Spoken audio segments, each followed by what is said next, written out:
वो कौन से छोटे छोटे उपाय हैं जिससे हम अपने सूर्य को बली कर सकते हैं। हम उन उपायों को अगर डेली रूटीन में भी शामिल करते हैं तो भी हमारे जीवन में सूर्य का अच्छा प्रभाव देखने को मिलता है। और सूर्य देव का बलि होना हमारे जीवन के लिए बहुत ही जरूरी होता है। और जैसा कि हम सभी को भी मालूम है कि सूर्य आत्मा के कारक माने जाते हैं, जो आपके पिता से अच्छे संबंध बनवाते हैं और साथ ही समाज में मान सम्मान और गवर्नमेंट से भी आपको लाभ प्राप्त कराते हैं। और सूर्य का बलवान होना हमारे जीवन में सुअवसर लाता है। बहुत ही अच्छे अच्छे सुअवसर आते हैं जो हमें सभी प्रकार की एक क्षेत्र में या फिर सभी प्रकार से आपको प्रसिद्धि बनाते हैं। लेकिन जिनकी कुंडली नहीं है या फिर आप अपने जीवन में महसूस कर सकते हैं कि अगर आपका सूर्य खराब है तो आपके अपने पिता से नहीं बनती होगी, आपसी मनमुटाव बना रहता होगा। चाहे आपका कोई भी छोटा कार्य क्यों ना हो, आपके पिता से नहीं बनती होगी।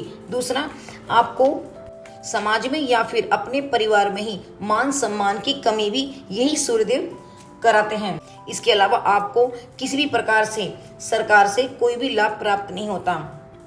लेकिन कभी कभी कुंडलियों में देखा जाता है कि चंद्रमा बहुत ही अच्छी पोजीशन में है, अच्छे हाउसेज में है, लेकिन फिर भी आपको सुफलों की प्राप्ति नहीं दे कर रहे हैं। तो फिर आप रुक जाइए और सोचिए, आप अपने डेली रूटीन को थोड़ा चेंज कीजिए ताकि आपको सूर्यदेव महाराज अच्छे फलों की प्राप्ति कराने लगे। इसके अलावा एक और बात है कि अगर आप डेली रूटीन में नमक ज़्यादा खाते हैं तो आपको इससे भी सूर्य अपना प्रभाव कम दिखाते हैं। तो मैंने आपको ये छोटे छोटे कारण बताए कि आपका सूर्य कहाँ मजबूत है और कहाँ आपको कमजोर लगता है। यूँ तो मैं आपको विस्तार से बता सकती थी, लेकिन आप समझ सकते हैं कि वीडियो ज़्यादा बड़ी ना हो, इसलिए मैंने आपको छोटे छोटे कारणों से ही बताया कि आपका सूर्य कैसे शुभ है या फिर कैसे अशुभ है, और आपको ये शुभ फलों की प्राप्ति कराता है या फिर अशुभ फलों की प्राप्ति कराता है किस तरह से। तो चलिए अब बताती हूँ सूर्य को बलवान करने के लिए छोटे छोटे उपाय। उन्हें सभी कर सकते हैं, जिनका सूर्य कमजोर है या फिर जिनका सूर्य अच्छा है वो और शुभ फलों की प्राप्ति कराएगा। तो पहले आप ये जानिए, सुबह जल्दी उठिए। उठने के बाद स्नान आदि से पहले 2-3 मिनट वो चिंतन कीजिए कि मेरे जो काम अधूरे हैं वो मुझे पूरे करने हैं। उसी संकल्प के साथ फिर स्नान आदि के बाद एक तांबे के लोटे में जल भरकर उसमें चावल डाल सकते हैं, रोली डाल सकते हैं, और फिर सूर्यदेव भगवान का कोई भी मंत्र आप ले सकते हैं। उस मंत्र का कुछ टाइम तक जप करते हुए पूरब दिशा की तरफ आपको मुख करके भगवान सूर्यदेव को जल अर्पण करना है और उसमें बचा हुआ जल अपने मस्तक पर लगाना है। तो ये कार्य आपको लगातार कुछ समय तक करना है। तो आपको देखने को मिलेगा कि आपके जीवन में पॉजिटिव होने लगा है। और जैसा कि मैंने पहले ही आपको बता दिया कि सूर्यदेव को आत्मा के कारक माना जाता है, तो इसलिए भगवान सूर्यदेव को जल अर्पण करके भी आप सूर्य के फलों को प्राप्त कर सकते हैं। इसके अलावा भगवान सूर्यदेव का आदित्य हृदय स्रोत रोजाना पढ़ने से आपको सुफलों की प्राप्ति होती है। अगर गवर्नमेंट जॉब से रिलेटेड कोई भी प्रॉब्लम चल रही है तो वो भी आपकी सोल्यूशन हो जाएगी। ऐसा करने से भी आपको सूर्यदेव भगवान सुफलों की प्राप्ति कराते हैं। और इसके अलावा आप आज के दिन लाल चीज़ों का दान कीजिए, जैसे लाल मसूर की दाल, लाल कपड़ा, लाल मोती। इन चीज़ों का दान करने से भी आपके जीवन में सूर्यदेव भगवान सुफलों की प्राप्ति कराने लगते हैं। या फिर आज के दिन आप रविवार के दिन पूरे वर्ष भर में या फिर किसी भी शुभ अवसर पर रविवार को ही सतनाजा दान कीजिए। वो सतनाजा आपके वजन के बराबर भी हो सकता है या फिर आपके लिए वो सतनाजा 1.25 किलो, 2.25 किलो ऐसे भी हो सकता है। ये भी सूर्यदेव के दुष्प्रभावों को कम कर देता है। इसके अलावा वहीं अगर आप तांबे का कड़ा या फिर छल्ला धारण करते हैं तो आपको सूर्यदेव महाराज सुफलों की प्राप्ति कराने लगते हैं। और जैसा कि आप सभी जानते हैं कि काल पुरुष की कुंडली में पंचम भाव पेट से संबंधित होता है।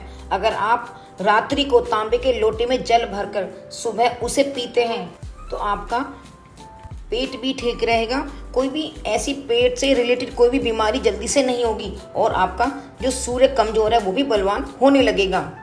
ओम सूर्याय नमः। आपको ये 28,000 मंत्र जप करने हैं। ये उपाय भी आपके जीवन में सूर्य के सुफलों की प्राप्ति कराता है। एक मुखी रुद्राक्ष अगर आप धारण करते हैं सोमवार वाले दिन, तो भी आपके सूर्यदेव भगवान को बल मिलता है। आप रविवार को भी धारण कर सकते हैं एक मुखी रुद्राक्ष को, या फिर आप सोमवार को भी धारण कर सकते हैं एक मुखी रुद्राक्ष। ये भी आपके सूर्यदेव भगवान को बल देने वाला होगा। इसके अलावा अगर आपको कहीं लाल गाय मिल जाती है तो आप उसे पहले देखिए। अगर आपके घर के आसपास है तो बहुत ही अच्छा है। तो आप शनिवार की रात्रि सवा मुट्ठी या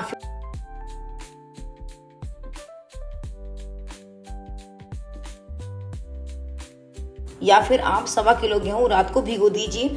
फिर आप सुबह उस लाल गाय को खिला दीजिए और लगातार कुछ समय कीजिए हर रविवार को।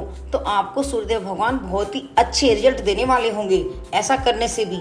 पर आपको एक बात ध्यान रखनी है, आपको ये अनाज जमीन पर नहीं डालना है, बल्कि आपको हाथ से लेकर, अगर गाय को आप खिला सकते हैं तो जरूर से खिलाएं, या फिर उसके किसी पात्र में उस गेहूं को डाल दें। और इसके अलावा आप अपने पिता का सम्मान कीजिए, रोजाना उनके चरण स्पर्श कीजिए। और अगर आपके बाबा हैं तो उनका भी आप सम्मान कीजिए, रोजाना चरण स्पर्श कीजिए। ऐसा करने से भी आपके सूर्य को बल मिलता है, आपको सुफलों की प्राप्ति होती है, श्रेष्ठ फल देते हैं आपको सूर्यदेव महाराज। इसके अलावा और भी बताती हूँ कि आप अपना डेली रूटीन में नमक को धीरे धीरे कम कर दीजिए। और इसके अलावा आप दूसरों को सलाह देने से पहले ध्यान रखें कि वो सलाह आपके काम नहीं आएगी, लेकिन दूसरा उस सलाह से आपके लिए अच्छा अनुभव दे सकता है। इसलिए अपनी सलाह को देने से पहले सोचें। इसके अलावा साथ ही आपको अपने डेली रूटीन में नवग्रह स्तोत्र आता है, उसे पढ़ने से भी आपके सभी ग्रहों को बल मिलता है। आपके इस स्तोत्र को पढ़ने से सभी ग्रह बली हो जाते हैं और आपके जीवन में किसी भी प्रकार की कोई भी परेशानियां हैं वो धीरे धीरे समाप्त हो जाती हैं। क्योंकि ये उपाय छोटे छोटे हैं, लेकिन अगर आप इन्हें लगातार कुछ समय करते हैं तो आपको बहुत अच्छे फल देने वाले होते हैं। ये छोटे छोटे उपाय आपके जीवन को एक नई दिशा दिखाते हैं। ये छोटे छोटे उपाय सूर्य की कृपा को बरसाने वाला सूर्य देव का यंत्र होता है जो तांबे से बना होता है। अगर आप उसकी रोजाना पूजा करते हैं तो भी आपको सूर्य से संबंधित कोई भी परेशानी है वो धीरे धीरे समाप्त हो जाती है।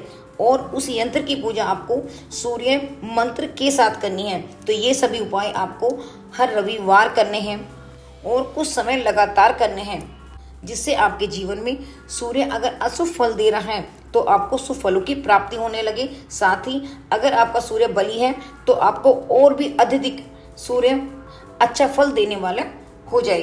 क्योंकि ये बहुत ही छोटे और सरल उपाय हैं जिन्हें आप अपने डेली रूटीन में कर सकते हैं।